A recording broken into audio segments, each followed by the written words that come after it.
I want to ask you a little bit about how you went to in your transition because you were the play-by-play for the Portland Timbers. I guess to tell the audience to how the opportunity for do Apple TV came about. Yeah, man. So I was the Portland Timbers television voice from the end of 2015 until 2022 until the local media landscape, local broadcast landscape in MLS, went away and it changed and it went to Apple TV, the entire league, MLS season pass on Apple TV, a groundbreaking deal and partnership league wide. And I think all of us that were in my position of being, the local play-by-play broadcaster for a team in late 2022 when the Apple deal was announced, we were all in the same boat of not knowing what the future held and knowing that, of course, there'd be these positions with MLS Season Pass and with Apple TV and, hoping to be part of it. I shouldn't say we all were. I certainly was. This is what I love. I love soccer. I love Major League Soccer. I love, and always have. I grew up in Chicago, a diehard Chicago Fire fan. And for me, it's always been MLS over European leagues, which I watch and enjoy and appreciate. But my heart has always been with MLS. So for me, it was, yeah, of course, wanting to be involved and hoping I could be involved. And we all went through, I think a hiring process that was what you would expect for a project that starts, right? Like anybody in any industry and business would understand and relate to. And man, I one felt so honored and happy personally to be part of the group at all.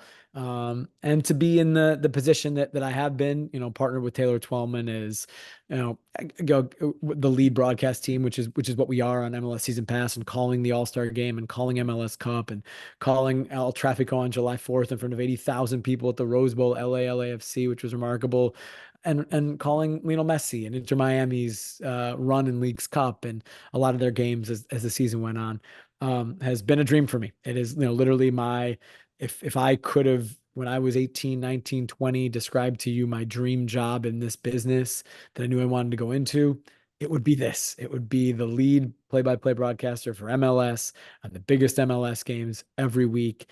And I just have felt so fortunate to have been able to do it now for a year and a half, and hopefully continue to do it for as long as possible. And an honor as well, and a pressure and a privilege. It's something I take really seriously, right? Like that this, documenting this league that I love so much and that I feel so strongly about, to be the kind of primary documentarian of that from a play-by-play standpoint means a lot to me. And yeah, it's been a thrill. It's been quite a ride, and can't wait to, for more thrilling moments throughout this season and into the future. Already. And how has been that relationship with Taylor Twellman, who has been covering the MLS for years now? It's great, man. It's great. Taylor's great. Taylor's my guy. We knew each other before we started working together, but just a little bit. Taylor would obviously come to Portland all the time with ESPN. They stole a lot of our games. They stole a lot of our big games, right? Whether it be him and Adrian Healy or then him and John Champion. And so they'd come out and they'd come to training, and we'd all be together on the side of the pitch at training, because I'd be calling those games on the radio the next day if they were doing them for ESPN.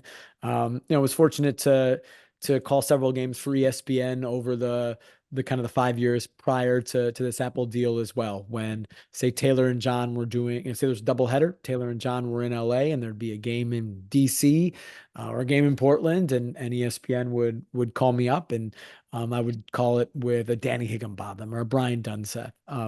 Fortunate to get a handful of those, and so kind of through that, I knew Taylor a little bit as well, but certainly not great, right? And it was awesome, man. He was, from the get-go, he's been wonderful to me. And I think our chemistry, was pretty natural and pretty immediate. We both love this game, and we both love MLS, and we both believe so strongly in this product. And I think we both want it to be as good as it can be, right? And we know the impact it can have. 107 countries on Apple TV through MLS Season Pass. And I think we both so badly just want it to be as good as it can be. Not just our broadcast. Obviously, that's our primary focus, but everything. And so our conversations are a lot about that, and the things that he pushes for, and he's an influential voice, right, are about the good of the whole project, and I so appreciate that from him. We have fun together on the road. He's Taylor off screen is Taylor on screen, right? That's not the case from everybody. Some people are very different off camera than on camera. Not Taylor, man. The Taylor you get on TV is the Taylor we get at dinner, is the Taylor we get having a beer after a game. So it's been great. I feel really fortunate to have been paired with him, and how he accepted me as somebody. Look, I say it going that way because, to your point, he was the lead voice of ESPN for a decade, right? And so I'm newer to that national space, so to speak. And he's been great from day one, and now we're good friends. And